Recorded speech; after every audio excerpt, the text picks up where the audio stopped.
Mike's Man Cave, and today we'll be smoking this piece of pork. I picked this up from my local butcher and I'm not really happy with it. It's not really what I asked for. I've actually just trimmed all the rind and skin off it. I've asked them for a pork shoulder to smoke, and this is what I ended up with. I'm not really happy about it, but that's all he had, and he didn't seem real interested. And when I mentioned smoking to him, he just got this blank look on his face, like he had no idea what I'm talking about. And this is the problem sometimes with butchers. I'm just living in a new area and I'm trying to find a decent butcher that knows what they're talking about or what they're doing. Quite amazes me how butchers are supposed to be tradespeople, and if you mention that you want a piece of meat for smoking, their face just goes blank and they just hand you some random bit of meat that they've got lying around. Anyway, let's put some barbecue rub on it. This is the rub we'll be using, Stone Mill Texas Barbecue Grill Rub. I quite enjoy it. You buy it at Aldi. It's not always available, but when it is, I tend to stock up on it. So I've got a few of these usually spare in the cupboard. So let's get some of that stuff in there and get this meat into the smoker.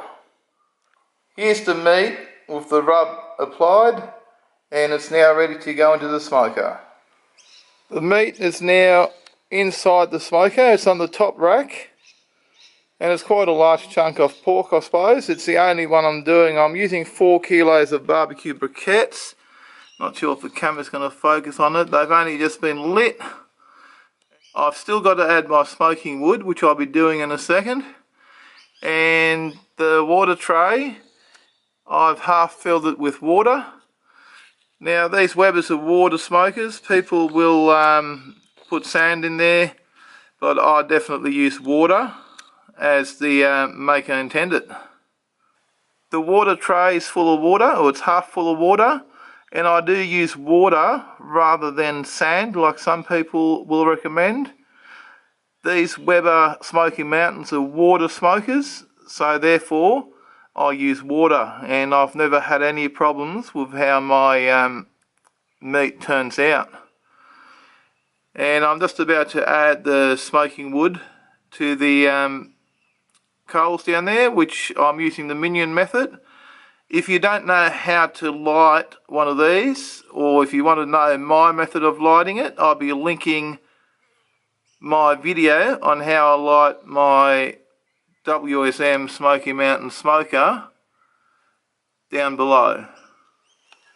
Now that everything's ready to go, let's get this lid on. And today, for this particular piece of meat, we will be using a combination of pecan and apple wood. And this is all I've got left at the moment, but it will be plenty to get the job done in this case.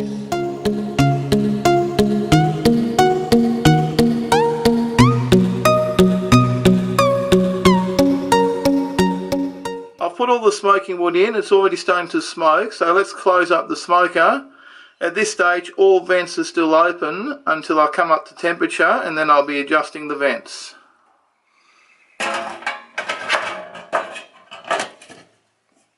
The smoker is all set to go. Like I mentioned earlier, all vents are still wide open. Now all vents will remain open until the smoker comes up to the smoking temperature, and then I will start adjusting vents to maintain the temperature within that smoking range. I prefer between 200 to 250. I don't really like to see it going any higher than 250. All the vents are still open and the temperature is now settled on the high side of our smoking range. Now to drop that down a bit, even though it can quite happily stay there, I will close the bottom vents about halfway. This will also conserve some fuel.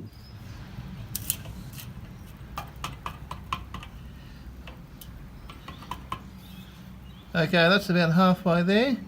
I use a little bit of timber to adjust my vents because these things get quite hot. Now we'll do the same to the other two vents, so all three will be adjusted to about halfway.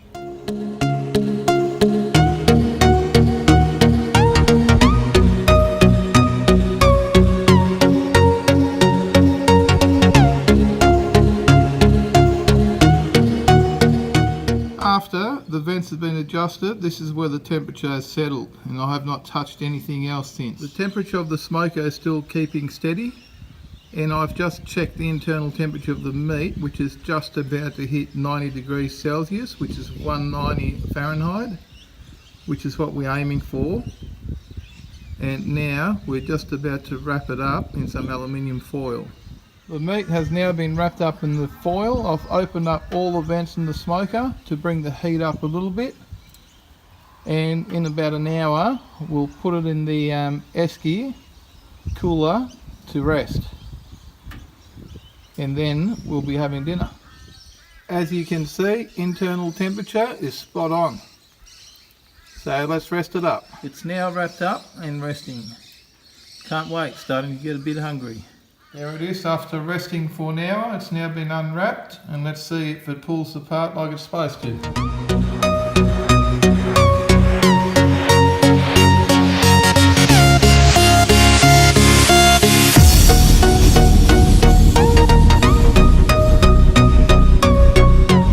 Here we are, perfectly pulled pork. Now it's time to eat. Thanks for watching, and don't forget to leave a comment below and give us a thumbs up. See you in the next one.